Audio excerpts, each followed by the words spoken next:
دەم باش بینەرانی هێژای ئاربار تێبێ لە هەر شوێنێکی ئەم جیهانن ڕێز و حورمەتی ئێمەتان پێشکەش لە درێژەی زنجیرە بەرنامەکانی خۆمانەدا جارێکی دیکە هاتینەوە خزمەتتان تا باس و بابەتێکی تایبەت بە پرسی ڕۆژتان پێشکەش بکەین بۆ ئەم جارەی بەرنامەی خۆمانە پرسی شەڕی نێوان ئێران و ئیسرائیلمان کە بە شەڕی 12 ڕۆژە ناودێرکراوە بۆ هەڵبژاردوون هەروەکو ئاگادارن شەڕی 12 ڕۆژەی نێوان ئێران و ئیسرائیل بەڕواڵەت یا بە جۆرێکی تر کۆتایی هات بەڵام تا ئێستێشی لەگەڵ بێ ئەو پرسە وەکو پرسێکی گرنگ سەرتۆپکی میدیاکانی ئێران و کوردستان و هەموو جیهانی لە خۆ گرتووە و لێکدانەوەی بۆ دەکرێت بەڵام لێکدانەوەی ئەم جارەی ئێمە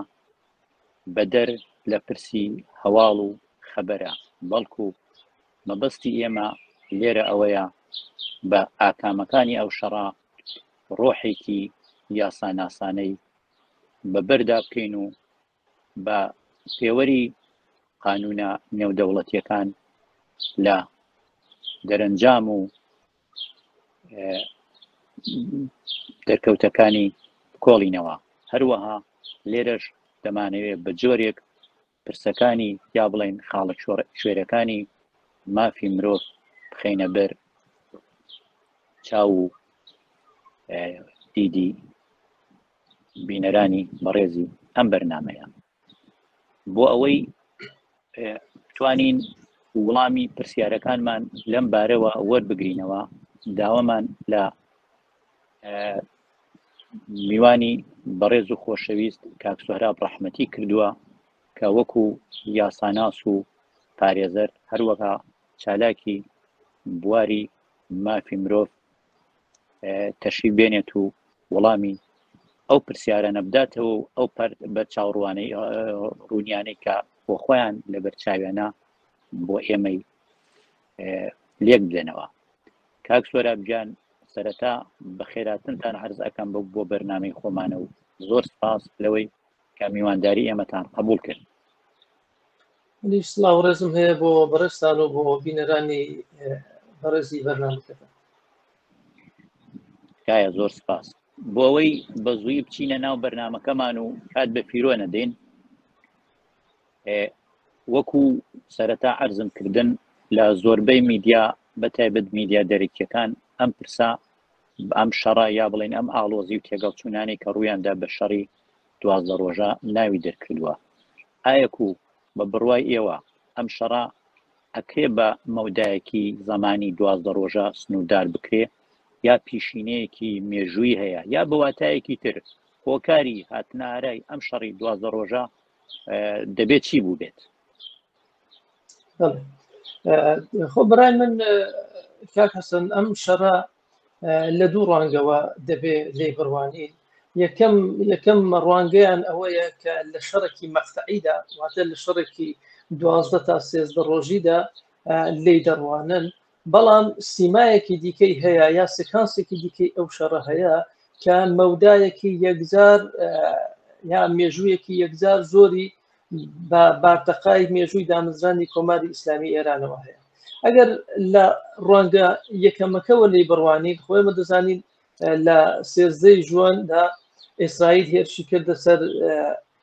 کۆمەڵێک شار و ناوچە و بە دیاریکراوی کۆمەڵێک شوێنی دیاریکراو لە ئێران ئەم شوێنانە زیاتر ناوەندە نظامیەکان بوون زیاتر کەسایەتە نظامیەکانی سوپای پاسدارانی کۆماری ئیسلامی بوون و تەسیساتە یان دامەزراوە ناوەکیەکانی کۆماری ئیسلامی و ئەو شوێنانەی کە زیاتر پەیوەندی بە موشکی دوورهاوێژ یا بە قەولی ئێرانەکان دەڵێن موشکی نقطەزەن و ینی خاڵپێک و قاڕەپەی مابوو بەڵام لە ڕوانگەیەکی دیکەوە کە من پێم وایە ئەسڵی ڕەگەزەکان و ڕوکنەکانی شەڕ پێگرێنێ وەک ئاماژەم پێدا دەگەڕێتەوە بۆ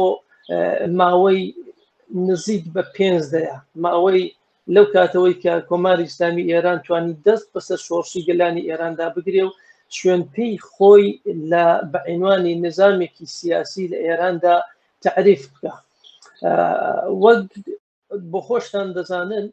ینی ڕەگەزە ڕەوانیەکە یا مۆڕاڵیەکەی ئەم شەڕە تەنانەت ئەم شەڕە 12 ڕۆژەیەەکە دەبێت بگەڕێنرێتەوە بۆ ئەو ساتی دامەزرانی کۆماری ئیسلامی ئێران.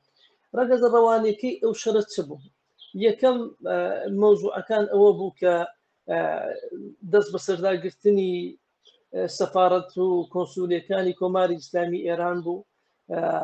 سەفارەتی ئیسرائیل بوو دەست بە سەرداگرتنی و تەنانەت ئاڵوگۆڕ پێکردن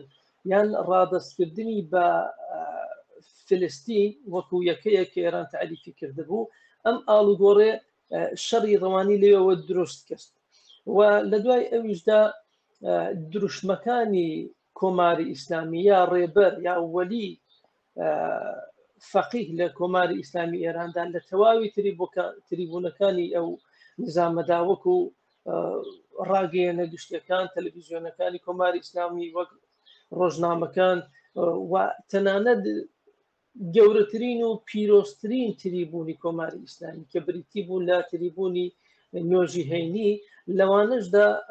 ڕاگەیاندنی شەڕی ڕەوانی بەرجەستە بوو و نیەتە تاوانکاریەکە یان نیەتە ئەو نیەتەی کە گرژی و ئاڵۆزی لە نێوان دوو وڵاتدا دروست دەکا لەوێدا هەستی پێکرا. لەلایەکی ترەوە ڕەگەزە مادیەکە یان ماتریالەکەی ئەم شەڕە ئەمە دەتوانین بگەڕێنینەوە بۆ ئەوەڵەن تداخلی کۆماری ئیسلامی ئێران لە ڕێگەی سوپای پاسدارانەوە لە هەموو وڵاتانی ناوچە، ئەو وڵاتانی کە لە ڕووی دینی و لە ڕووی ئایدئۆلۆژیەوە لەگەڵ خۆی هاوسەنگیەکیان هەبوو واتە ئیسلامی شیعە بوون و لە دواتردا مۆزوعی وڵاتانی موسڵمان کە ئێران دەویست کاریان لەسەر بکە. عنصرە مادیەکەی دەگەڕێنمەوە بۆ دامەزرانی حیزبوڵڵای لوبنان کە ئەگە هەڵە نەبووم لە ساڵی 2006دا بوو و بەدوای ئەویشدا بە تەداخلکردن و دامەزرانی کۆمەڵی گروپی دیکە وەک محوەری مقاومەت بخۆینەوەی دێنان. ئەم گروپە نیابەتیانە لە عێراق، لە بەتایبەتی حەماس لە فلستین، لە یەمەن و لە زۆربەی ئەو وڵاتانەی کە ئێران دەیتوانی دەستی پێڕابگا سەرمایە گوزاری دەکرد و ئەو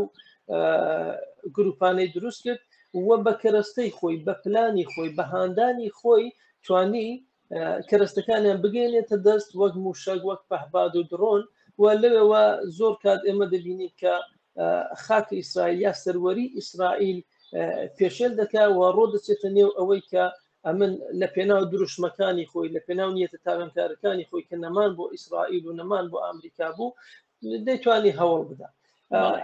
ئەلێرەدا عنصرە شەرعەکە یا مەشروعیەت پێدان بە شەڕەکە ئەلێرەدا بەرجەستە دەبێت. ینی دوای ئەوەی کە تۆ نیەتی تاوانکاری هەیە و هێرشی مادی هەیە بۆیە ئیسرائیل بەڕای من توانی کە ئەم شەرعیەتە بۆ شەڕەکەی وەرگرێ یا احتمالی هەیە لە داهاتوودا وەریگرێ ئەگەر سکاڵایەکە بێ لە دژی هێرشەکەی ئیسرائیل. کەواتە ئیسرائیل بۆ خۆی وەکو بەرگریەکی ڕەوا کەڵکی لێوەرگرت لەلایەکەوە ئێران لە چوارچێوەی ئەم 13 ڕۆژ شەڕەدا دەیخوێنێتەوە دەڵێ ئیسرائیل هێرشی کردووە سەر. بەڵێ زۆر سپاس کاک سۆرابگیان بەو بە چاوڕوونیە جوانە کە داتان بۆ بینەرانی ئێمە کاروەک باستان کرد فاکتۆرەکانی شەڕ بریتی بوون لە بە کورتی ڕەگەزە ڕەوانیەکان و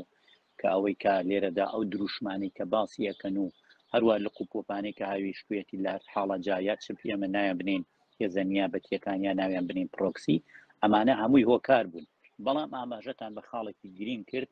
کە بەرپرسانی دەرەجەیەکی حکوومەتی کۆماری ئیسلامی ئێران نەک لایەنێکی شخصی دەرەجە یەک وەکو سەرکۆمار تەنانە دێمابینین ئەحمەدی نژاد پێشتر دواتر ئەمانە بەڕواڵەتیش وەکو بەرپرسی یەکەمی وڵاتە پێناساکرێن بۆ لە پانتایی نێونەتەوەیدا. ئێستا پرسیارە گرینگەکە ئەوەیە ئایا لەباری یاسای نێونەتەوەیەوە ئەمە تا چه ئەندازان ڕێگە پێدراوە کە وڵاتێک یا دەوڵەتێک بە شێوەی ڕەسمی هێرشی کەلامی بکاتە سەر وڵاتێکی تر و هەڕەشەی تواندنەوەی لێ بکە تەنانەت ئەوەی کە ئەیاوت مەحوکردنەوە لەسەر سەرحەی ڕۆژگار ئەمە بۆ خۆمان وەکو دانیشتوانی ڕۆژهەڵاتی کوردستان چەندین جاریانی بە دەیان جار ئەو دەستەواژەمان بیستووە خۆ بە گوێچکەمان ئاشنایە کە وڵاتێک هەڕەشە لە وڵاتێکی دیکاکە بەسڕینەوەی لەسەر پانتایی ڕۆژگار ئایا ئەمە تا چ ئەندازە بە یاسای نێونەتەوەی ڕێگە پێدراوە و یا ڕەنگە گەر ئاماژە بەوەش بکەین بە شتێکی دیکەش بکەین لە کامی فەرمایشتەکانی جەنابەتدا سپای قودس ڕەنگە بۆ هەرە و ئامانجە دامەزرا وە سپای قودسیش بۆ عەمەلیاتی ئەوەی کە خۆیان پێڵێن برونمەرزی تا چ ڕادەیەک ڕێگە پێدراوە خۆ بێگومان ئیسرائیل و ئێران هەردووچانێکێک لە کەسایەتەکانی یاسای بینوملەلن و ئەوە کەسایەتەکانی یاسای بینوملەلی گشتین کە ئەم قانونی بینوملەل دادەڕێژنەوە و ئەم یاسایش لەسەر بنەمای ئەسڵی ئاشتەوایی و کەناهی نێودەوڵەتی دەنووسێتەوە یا تەدوین دەکرێت کەواتە بێگومان شەڕکردن یان وەکو ئەو تعریفەی کە لە یاسای بینوملەل داهاتوە هەڕەشە و بەکارهێنانی هێز لە مادە 2 بەندی 4 ڕاگەیەندراوی ڕێکخراوی نێتەوە یەکگرتوەکان داهاتووە کە لەوێدا بە هەموو شێوەیەک مەنعی دەکاوە بە شتێکی بڤە ناوی دەبا کە هیچ وڵاتێک بۆی نییە یان نابێ هێرش و هەڕەشە وەک ئەرزمکردن لەژێر ناوی هەڕەشە و بەکارهێنانی هێز لە دژ وڵاتێکی ترە نابێ ئەو بابەتە بەکارهێنێ کەواتە لەژێر ناونیشانی بەرابەری و یەکسانی و ئازادی وڵاتەکاندا هیچ وڵاتێک نابێ بە مەبەست و بە مەڕامی سیاسی خۆی هەڕەشە هێرش و تهدیدی وڵاتێکی تر بکە بەڵام لە بەرابەر ئەودا مۆزوعێکی تر هەیە کە یان بەندێکی دیکەی ڕاگەیەندراوی ڕێکخراوی نێتەوە یەکگرتوەکانەیە کە لە مادە 51دا زۆر بە سەراحەت ئاماژە بۆ دەکات کە ئەگەر وڵاتێک هێرشی کرایە سەر لەوێدا ماف دەگەڕێنێتەوە بۆ ئەو وڵاتە کە هەستێ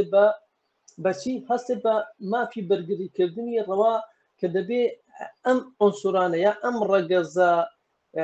مۆراڵیانە ڕەگەزە ڕەوانی و تاوانکاری و مادیانەی کە لە پێشوو باسم کرد لەوێدا هات پێتەدی کەواتە پێویستە هێرشەکە کرابێ و سەروەری ئەو وڵاتە خراپێتە ژێر مەترسیەوە و نیەتێکی تاوانکاری لەوێدا هەبێت تا وەک ئاماژەم پێکرد دقیقەن سوپای پاسداران ئامرازیان بازووی دەستی کۆماری ئیسلامی و وەک پلانداڕەژەری ئەسلی لە ناوچەکە و بۆ کۆی شەڕەکەەوە بۆ کۆی مەڕام یا تێفکرین یان ئیدئۆلۆژی ڕێبەری کۆماری ئیسلامی کە خۆی ئەم ئیدئۆلۆژیەی دامەزراندووە و وەک پێخۆرێک دەرخواردی خەرزەکە دەرخواردی خەڵکی دەدا بەکاردێ و هەزینە و تێچوویەکی زۆری بۆ گروپە نیابەتەکانی لە ناوچەکەدا بەکارهێنا و سەرەتا بە درێژایی زیاتر لە 2 هێرشەکانی بۆ سەر وڵاتی ئیسرائیل بۆ سەر سەروەری سیاسی ئیسرائیل دەست پێ کردووە کە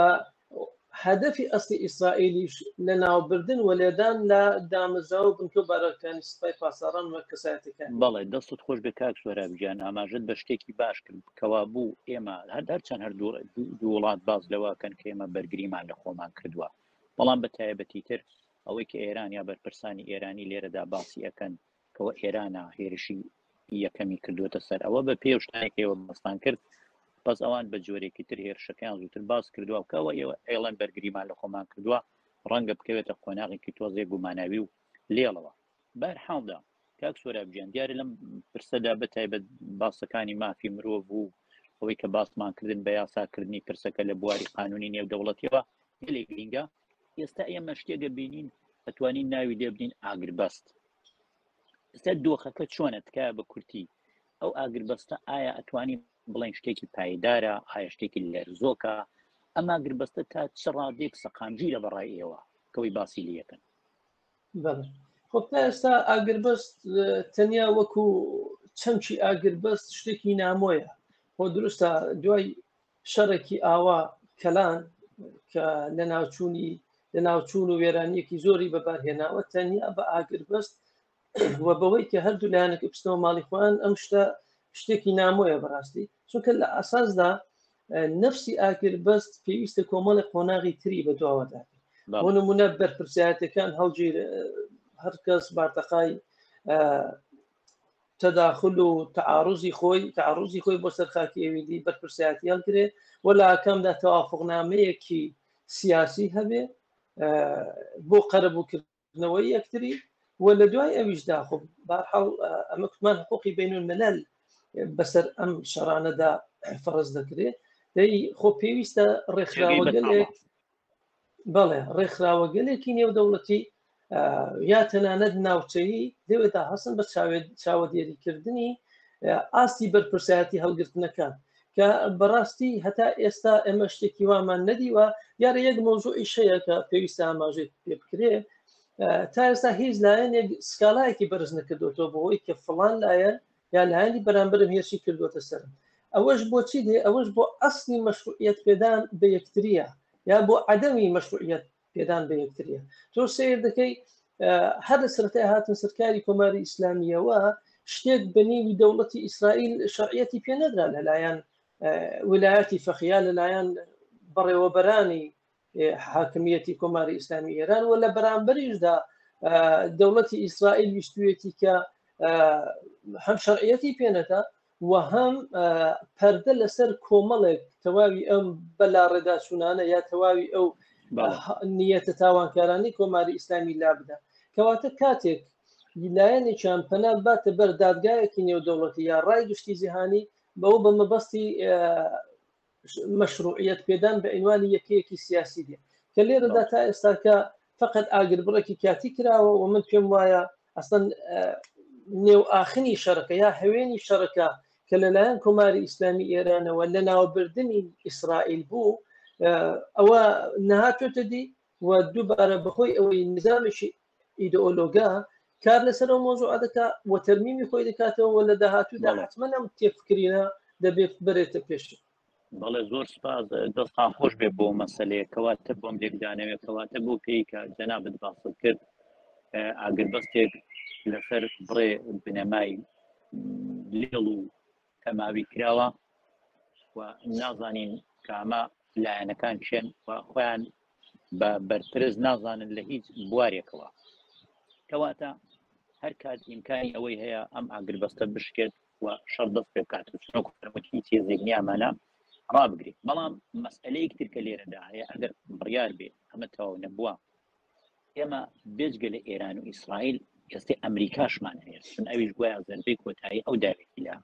بنکە نظامیەکانی ئێران کە هەر سێلایەن خۆیان بە براوەی شەڕ ئەزانن ئایا براوە مانای جیاوازی هەیە هەروەکو ئەمەن مەسەلەن لە بڕە قۆناغدا دموکراسی مافی مرۆڤ ئێمە ئازانی کە خۆمان قوربانی پرسی دموکراسی بەناو کۆماری ئیسلامی و مافی مرۆڤەکەین لە ڕۆژهەڵاتی کوردستان ئایا پرسی براوەبوونیش ماناکەی جیاوازە لە وڵاتێکەوە بۆ وڵاتێکی تر بە تایبەتی نەفەری یەکەمی کۆماری ئیسلامی ئێران کە شخصی خامنەیە هەرەوەندەی ماوە داوا لە خەڵکە بێنە سەر خیابان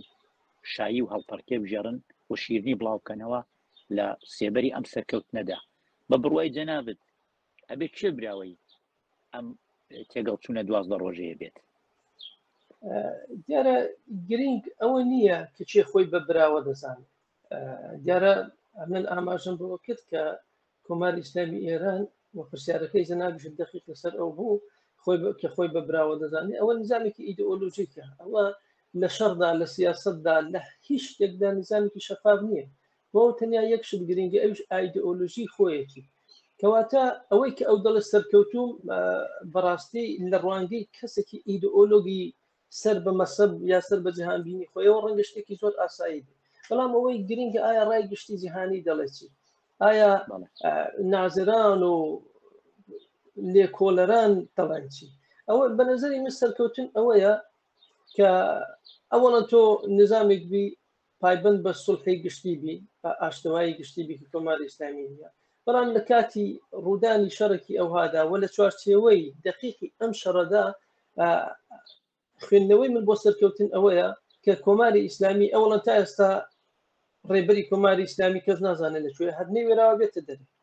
دووە من بۆ هەر وڵاتێک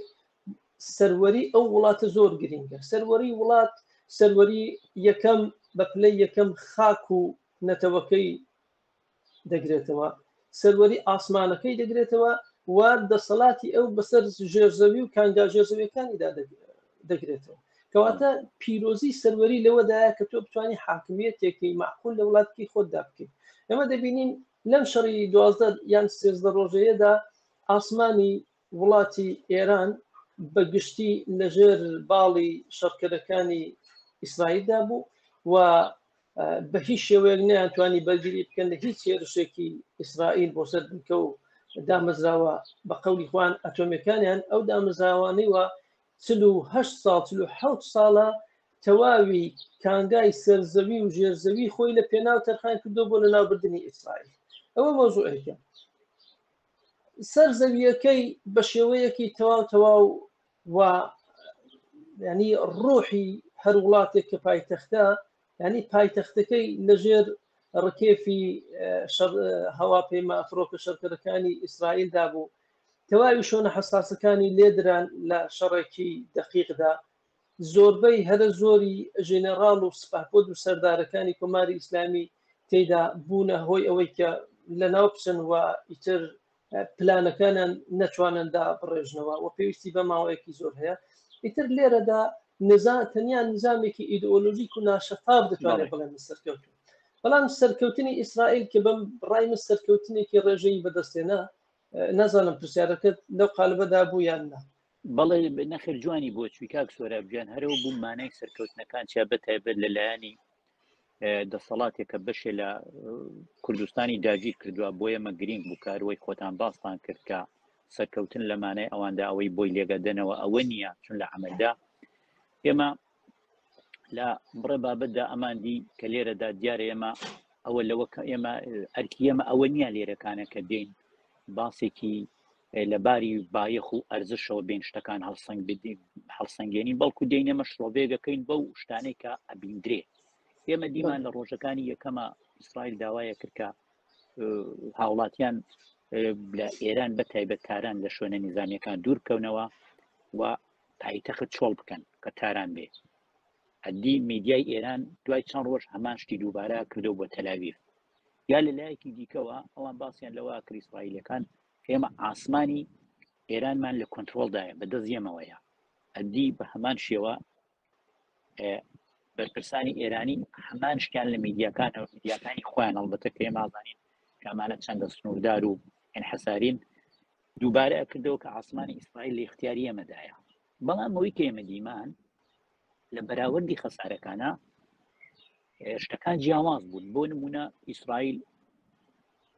وڵاتەکەی تەنانەت پایتەختەکەی لە بەرچاوی میدیای جیهانیدا بوو، ئەمان توانی تەنانەت لەناو میدیای کوردیشە ئێمە ڕاستەخۆ تەلاویف ببینین لەو ڕۆژانەدا چی لێ دێ. بەڵام ئێران ڕاستیەکانی ئەشاردەوە. یا ئەوەی ڕێژەی قوربانیەکان ئێمە دیمان چەند نەفەر لە ئیسرائیل کوژراوە، چەند نەفەر بریندارە بە ژمارە و بەڕەسمێ لەلایەن دەسەڵاتەوە بڵاوە کراوە. بەڵام لە ئێران ئەم شتە بڵاو ناکراوە، یەستێش بە شێوەیەکی بەراوردی تەخمینیە. ڕێشوێنەکو مەسەلەن ناوەندی مافی مرۆڤی هەنگاو کە ناوەندێکی کوردستانیە، یا زیاتر میدیا ئێرانیەکان ئاماژاکەن بە هەرانە. بەڵام هیچ شوێنێکی ناوخۆ باسی لەوە نەکردووە. ئەوەی کە ئێمە ئەیبینین بە چاوی خۆمان نزیک 500 کەسی نظامی و لە ناو زۆریاندا کەسانی پلە بەرز هەیە کە کوژراون. ئەوە حاشای لێ ناکرێ.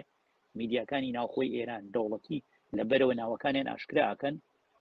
بەجگە لەوەی کەسانێکی سیویل و کاریشمان بەو هەمووان ناوەندە نظامی و تکنۆلۆژی و هەروەها بێتەوە ناوەندی سەرمایە سروشتیەکان کەوانە هەمووی لە ناوچوو. بەڵام ئێران باز لە هیچ یەک لەوانە ناکە، هەروەکو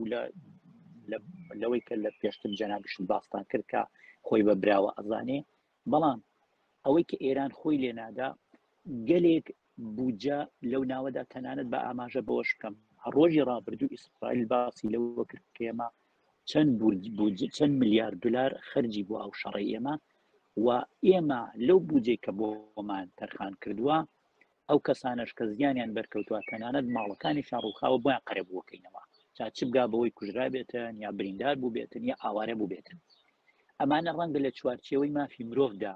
خۆیان ببینەوە ئەم پرسە ئایا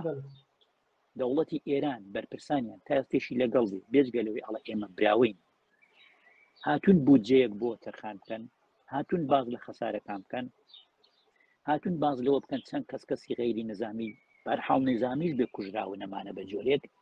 مافی مرۆڤ لێرەدا لەکوێیە بێجگە هەروەها ئێمە ئەوەژە بینین کە چەند کەس لە ناویاندا چەند کەسی کورد بوون کە دیار بۆمانە کۆڵبەر و کەسانی کاسکار بوون بە ناوی جاسوسی بۆ ئیسرائیل لە سێدارە دران مەبەستی من لە جەنابەت ئەوەیە کە جیالەوەی کە یاساناس و پارێزەرن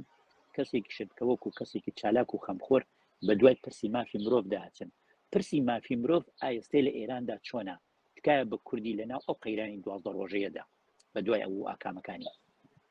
دیارە پرسی مافی مرۆڤ بۆ وڵاتانی نادیموکراتیک بەڕاستی هەم لە کاتی شەڕدا زۆر گرنگە هەم لە حاشیە شەڕ و پێش شەڕ یا دوای شەڕ نظامی کۆماری ئیسلامی نظامێکی نادیموکراتیکە بەڕاستی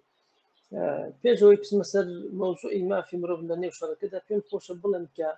لە نظامی یاسایی کۆماری ئیسلامی ئێراندا بە شێوەی سیستماتیک مافی مرۆڤ پێشێل دەکرێت ینی شێوەی سیستماتیک چۆن ینی لە یاسای بنەڕەتی و دواتر شۆڕ دەبینەوە بۆ یاسا عادیەکان و دواتر بۆ هەموو ڕێنمایی و دەستور عەمەلەکان کە دەوڵەت و پارلەمان دواتر دەری دەکەن مافی مرۆڤ مافێکە کە هەڵقوڵاوی ئایدیایەکی تایبەتی تێفێکی تایبەتی ئێرانە ئەم ئایدیایە سەرچاوەکەی دەگەڕێتەوە بۆ ئاسمان بۆ دین کەواتە ئەوانیش بە پێی مەسەبی تایبەتی خۆیان مافی مرۆڤی لێ هەڵدێنزن مرۆڤ لە ڕوانگەی ئەوانەوە هەتا وەکوێ ئێستاکەش لە سەرۆکی وڵات وەلی فەقیها واتە خەڵکی ئێران خاوەنی ئەهلیەتێکی تەواو نین ینی هەمیشە پێویستیان بە وەلیەکە کە حەق و مافیان بۆ دیاری بکە کە پێیان بڵێ ڕێگای ڕاست چۆنە کەواتە بەگشتی بەبێ شەڕیش لە نظامی حقوقی کۆماری ئیسلامی ئێراندا مافی خەڵک بە تایبەت جیاوە ئەو خەڵکانی وا متەکەسرن سەر بۆ بیر و باوەڕەنین مافی مرۆڤ بوونی نییە بەڵام لە ڕاستای شەڕەکەدا جا خۆ دقیقاً لە حقوقی بینالمللی عمومی یا یاسای نێو دەوڵەتی گشتی لە کاتی ڕوودانی شەڕدا بەرحاڵ کۆمەڵێک قاعدە و پڕەنسیپی تایبەت بە شەڕی هەیە کە ئەوش قەواعدە بەشەر دۆستانەکان تو دەبینی مرۆڤ لە هەردوو لایەنی لە هەردوو دەوڵەت مرۆڤ بەرحاڵ پێکاتۆ لە هاونیشتمانی و هاوڵاتی ئەو وڵاتە چاوێ دەکەی شەڕەکەی ئێران شەڕێکی لە چوارچێوەی شەڕێکی کوێردا پێناسە دەکرێت ڕاستە ئەو کاتانەی کە ئیسرائیل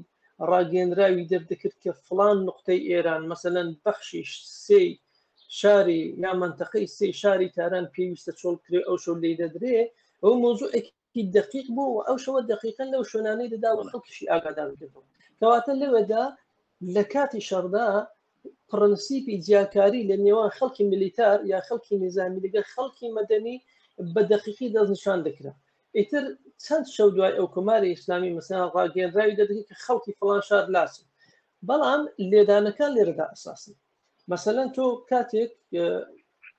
هەڵدەستی بە موشکێکەوە بەسەر چەندین وڵاتدا کەس نازانێت لە چ بنکە و بارگای دەدەی لە نەخۆشخانەی دەدەی تەنانەت لە مزگەوتی دەدەی ئەمە مۆزوعێک نییە کە تۆ بڵێ مافم پاراست بە یا ئاگادارم کرد بێتەوە کە ئەو هاوڵاتیانەی ئیسرائیل لەوێ لاسن کە خەڵکی مەدەنین و میلیتاریان نظامین بەڵام بە پێچەوانەوە ئیسرائیل کاتێک دەیکوت دقیقاً دەوروبەری شۆنە نظامیەکان دەکوت کە لاسن و لەو شوێنەی وا مەبەستی بوو لێ دەدا لاسن لەگەڵ ئەوانشدا ئەم شەڕی کۆماری ئیسلامی بۆ نێو بۆ هاوڵاتیانی خۆش شتێکی نامۆ ینی لە کۆی مێژووی دەسەڵاتداری کۆماری ئیسلامی یان لە شەڕێکی پێشوشکە ئاماژەی پێکەین شەڕی ئێران و عێراق تو سیر دەکەی منداڵی 12 ساڵە دەنێرێ بۆ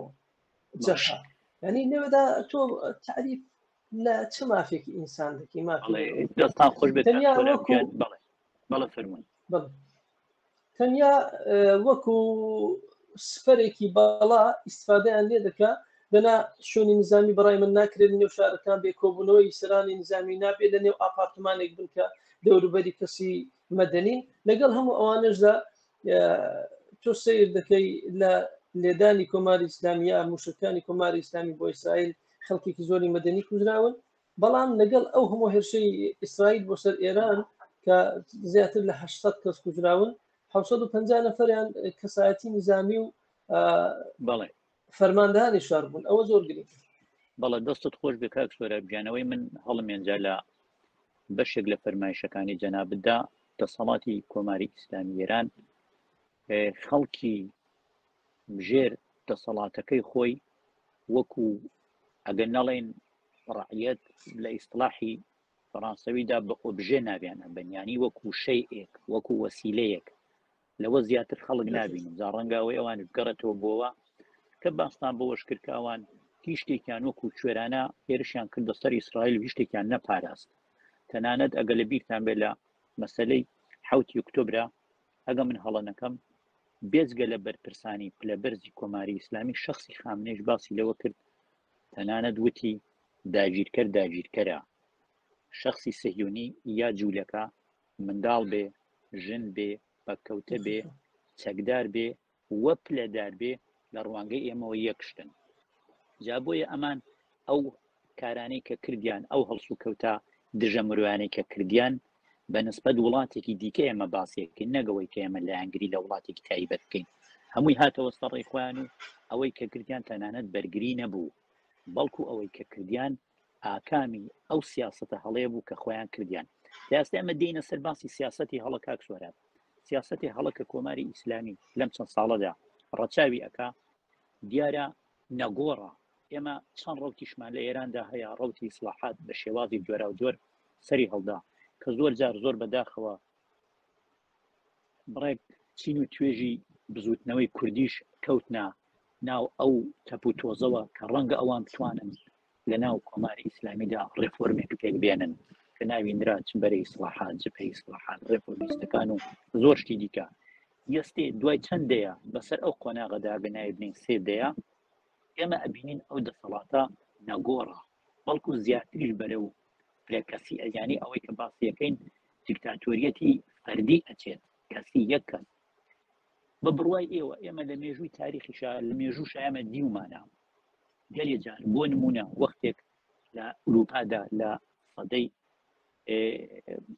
هەژدەدا وەختێکە بینین ناپلئۆن ئوروپای شێواندووە بە هیچ شێوەیەک بۆیان مەهار ناکرێت بەڵام دێداوای لەکەن و بە یارمەتی زلهێزەکان ناپلۆن دوور ئەخەنەوە تا ئەوروپا بەرەو سەقامگیری بچێ بەڵام ئێمە بینین ئێستێش ناپلئۆن هەروەکو کەسێکی قارەمان بەتایبەت لە بواری شەڕی پارتیزانی ئەوەدا ناسراوە لە کەسایەتەکەی کەم نەبووەوە ئێستا پرسیاری من لە ڕووی جەنابت ئەوەیە ئایا لە ناو دەسەڵاتی کۆماری ئیسلامیدا کەسێگەیە وەکو خامنەی نێمازانین دەسەڵاتداری ئەوە یا هەر کەسێکی تر کە بڕیار بەدەست بێ یا بە گشتی دەسەڵاتەکە بڵێ من ناتوانم خۆم لەگەڵ وەزعیەتی ئەو بارودۆخەی لە دنیادا هەیە بگونجێنم و دەست بکێشێتەوە دەستکێشانەوە لە چی لەو هەموو شتێک کە باسمان کرد و جەنابیشت ئاماژەت پێکرد لەو ماڵوێرانکاری و لەو کوشتار و لەو کاولکاریانەکە هەیە ئایا ئەوان ئەو بیوێریان هەیە ئەو شتە بکەن ئایا گەر فەرزکەین ئێستێ دەسەڵاتی کۆماری ئیسلامی بچێتە ولاوە یا شخصی خامنەی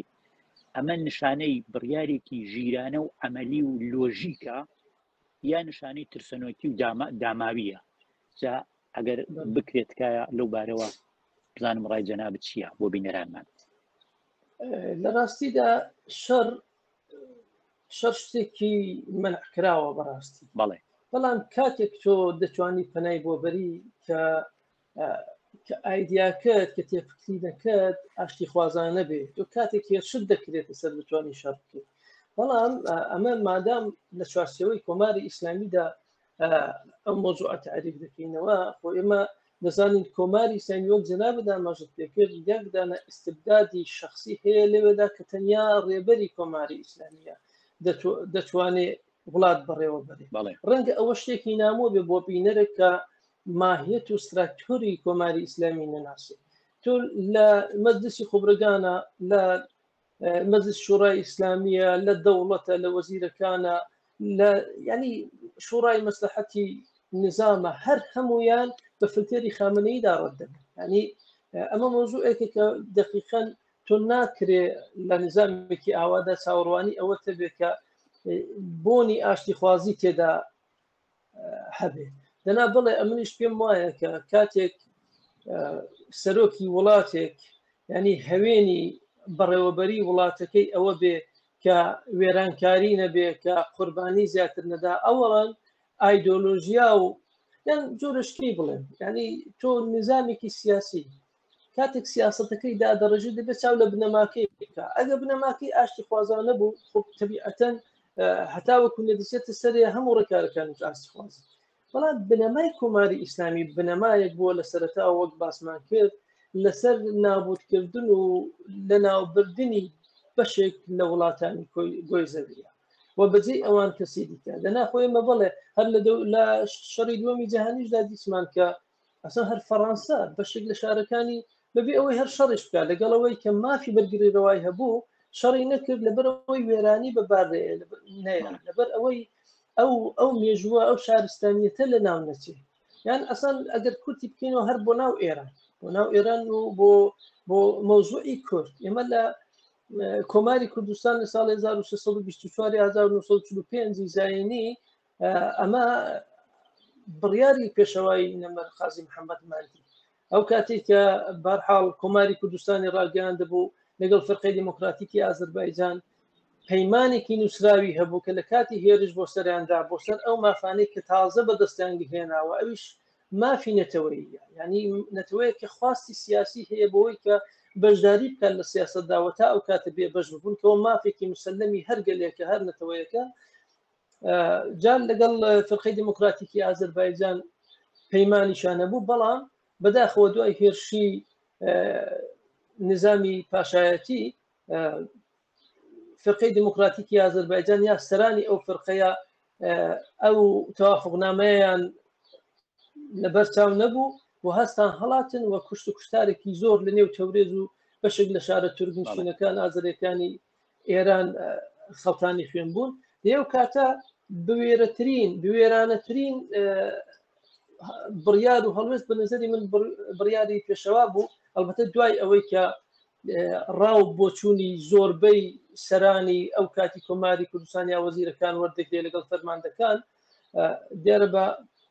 پرانتزێکیش بکەینەوە بەشێکی ناڕازی هەبوون و دەیان کورد شەڕ دەکەین نەتاوەکو دوایین قەترەی خوێنمان بەڵام ئیتر پێشەوا بڕیاریدا کە نەخێت بەهۆی ئەوەی کە ئێمە لەوانەیە وەک ئازەربایجانمان بەسەر بێ لە خەڵکی کەماوە خەڵکی تەورێز و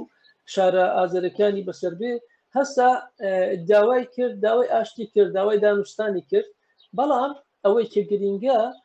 لەوێشدا تەنانەت لە کاتی محکەمەکردنیشدا پێشەوە لە مەوزعی قودرەتەوە لە مەوزعی مافخوازیەوە قسەی دەکرد تەنانەت هاتری بە ئەزانەکان وا هەندێک دفاع لە کۆماری کوردستان و هەڵسکەوتیان وەکو هێزی پێشمەرگەی کوردستان ئەو دەکوتکەوانە نەتەوەی منن ئەوانە کوردن ئەمە یەک نەتەوەی کەواتە بەڕای من کاتێک تۆ دەزانی ئەوڵەن لەسەر حەقن ئەوڵەن دووە من تەواوی گوتارەکەت زۆر بە کورتی چون لە ژووری فەرمانەوە پێمان ئەڵێن کە تەنیا 3 دقەوەقتمان ناوە تکایە بە کورتی هەرچەند پرسەکەش مهمە پرسی مەسەلەی پێشەوە ئەمە پێم وایە چوونە پێشوازی ئاشتی بەڵێ ئەمە پێم وایە بڕیاری پێشەوە بڕیارێکی زۆر مدیرانە بوو و هەر بۆ خۆشی ڕوحی کردە قوربانی و کەمترین ئاسیب بە گەلەکەی گەیشت کە بەداخەوە بریاوانە بایە بەڵام پێم وایە بڕیارێکی حەکیمانە وە دەشکرا کۆماری ئیسلامی شتێکی وا بکە بەڵام کۆماری ئیسلامی وەک نظامێکی توتالیتێر تازە ئەو حەقی بۆ خۆی نێشتەوە بەڵێ دەستت خۆش بێ دیارە نمونەیەکی زۆر جوانتانی ناوە کە پێشەوە قازم محەممەد چێشی لەگەڵ بێ لەبەر ئەو بڕیاری کە داوێتی نەک تەنیا کەسایەتەکەی نەشکاو بۆتە سمبولی خۆراگری و سمبولی تێڕوانینێکی دروست و ئوسولی بۆ پرسی کورد نەک لە ڕۆژهەڵاتی کوردستان بەڵکو لەر چوارپارچەی کوردستان مەسەلەیەکی ترکان ڕۆ ڕەنگە کەمتر باسی لێ بکرێ ئێمە لە چەند شوێن دیومانە کە بەرپرسانی کۆماری ئیسلامی باس لەواکەن کە هێرشی ئیسرائیل بە هاوکاری ئەمریکا هێرشێکی نامەردانە بووە چون ئەوان پیان وایە لە حاڵێکدا کە پرسی مەسەلەی چێکی ناوەکی ئێران لە شوڕای ئەمنیەت ڕۆژی پێنجشەممە ڕۆژی پێش هەینی هێرشی ئیسرائیل لە ئارادا بووە دوایەوە ئەوان لە وتوێژدا بوون 3 ڕۆژ دواتر واتە ڕۆژی یەکشەممە قەراری بەڕێوەچوونی خولێکی تر لە دانوسانەکانیان لەگەڵ ئەمریکا هەبوو هێرش کرایە سەریان و ئەوان لە چەندین شوێن باسییان کردووە تەنانەت کتویانە ئەمە لە ئەخلاقی دەسەڵاتی کۆماری ئیسلامی و دەسەڵاتی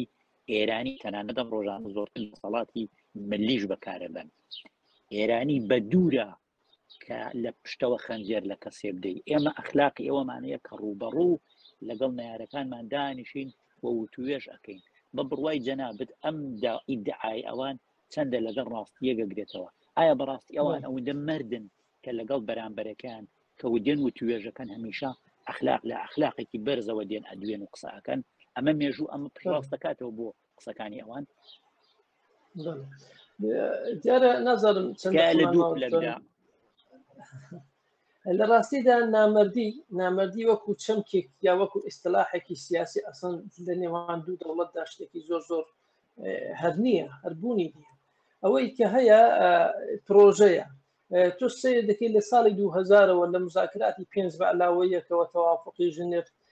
دانوستانە مەحرەمانەکانیان بەرجام و تەوافقاتیان ئحیای بەرجامیان ینی کۆمەڵێک تەنانەدا دانیشتنانەی دۆحەی ئەم جاریان ئەمە کۆمەڵێک پرۆسە بوو کە وای کرد ئێران هەر لە بەری بچێتە دەرێ و هەر درێژە بە پیتاندنی ئۆرانیۆمی خۆی بدا و ئیسرائیل بتوانێت پەردە لەسەر ئەم لادان لە تەوافقانە لا بدا بۆیە نەهایەتەن بوو بەخۆی ئەوەی کە هێرش بکەنە سەری و تەنانەت ماوەیەشی 6 ڕۆژیان دوومانگیان پێدا کە فقط ئەو ماوەیەت فرسەت ماوە کە بێ و باسعریفی خۆت بکەوە کە نەیکرد بەڵام مۆزوعی نامەردی ئەوەی کە سەرانی کۆماری ئیسلامی بەڕاستی باسی دەکەن ئەمە چەمکێکی ئەسخۆت دەراوەردی بە قەولی خۆیان یعنی لە خۆوە دروست کراوە کە بەڕاستی هەر دەبێت لە چوارچێوەی وڵاتی خۆیاندا تعریفی بۆ بکەیت مثلەن ئێمە ئەسەن مێژووی ئێران و ئێرانیەت مێژووی کۆماری ئیسلامی بە تایبەت کە ئێمە فوکوسمان لەسەر ئەوە دێن دەیخێنینەوە سەر دەکەین هەر بە خۆی لە سەرەتای دامەزرانی کۆماری ئیسلامیەوە تەواوی بە نامەردی و بە فێڵ و بە تەڵەکە تەواوی نەیارانی خۆی کە بەشێکی زۆران ئازادی خواز بوون بەشێکی زۆران خاوەن ماف بوون هێرشی کردە سەریان لە شەڕی سێمانگە مەسەلەن لەگەڵ بژوشتنەوەی ڕزگاری خوازی کورد یا بژوشتنەوەی ئازادی خوازی کورد تەوەقفێکی دا بە شەڕەکە کە بەڵێ ئێمە پێک دێن دوایی خۆی تەرمیم کردەوە دووبارە هێرشی کردەوە سەریان ئەوە مۆزوعێکە کە ئەوە نامەردی پێدەڵێن یان تەنانەت دوای ئەوەی کە بژوشتنەوەی دێتە دەرەوە دێتە شاخەکان لە شارەکان دێتە دەرەوە لەبەر ڕەفعی ئەوەی کە خەڵک زیاتر نەبێتە قوربانی تۆ دێ مەسەلەن دانوستان دادەنێ دوای مردنی خومینی لەگەڵ سەرۆکی حیزبی دموکراس دکتۆر عەبدوڕەحمانی قاسم لەوێدا لەسەر میزی دانوستان هەڵدەستن دیپلۆماتە تێرۆریستەکانیان دەچن دکتۆر عەبدوڕەحمانی قاسم و تێرۆر دەکەن دکتۆر شەرەفکەندی هەروە فرو هەروە بەدەیان کەسی دیکە یعنی نامەردی ئەلێردا ڕەگەز و ئەنسوورەکەی خۆی دەبینێتەوە یان بەڕاستی معنای خۆی دەبەخشێت دەنا لە شەڕی نێوان دوو دەوڵەتدا کە پرۆسەیەکی یەکجار درێژی دانوستان لەسەر چەکێکی کۆمەڵکۆژ لەسەر چەکێکی تابۆ کۆمەڵک دانوستان دەکرێت وە لە نەهایەتدا بە ئاکامی دانوستانەکان ناگەی و ماوەیەکی 6 ڕۆژە دوومانگەت پێ دەدەن کە تۆ دووبارە خۆی بێ خۆت باشعری بکەوە نەیکەی پێشت بکەنە سەر ئەمە وابزانم سەمکی نامەردی سەمکێکی زۆر سەهل و ینی لەخۆوە بەڵێ گەلێک سپاس کاک سۆرابگیان دیارە بۆم پرسێکی بەربڵاوە وا دیارە دەرەنجام و دەرکەوتەی دیکە شێبێ بەشکن بە بەرنامەکانی داتوانی زیاتر لە لێکدانەوە و بە چاوڕوونەکانی ئێوە کەڵک وەربگرین و زۆر سپاس بۆ بینەرانیشمان تام کاتە لەگەڵمان بوون هەردەم ساخ و سڵامەت بن و هیوای دوا ڕۆژێکی پڕ لە ئاشتی و بەختەوەری بۆ هەموو چین و توێژەکانی کۆمەلگاکەمان باوا دەخوازین دیسان سپاس و هەر بەردەوام بن کاک سۆرابگیان زۆر سپاس ڕێز و حەوت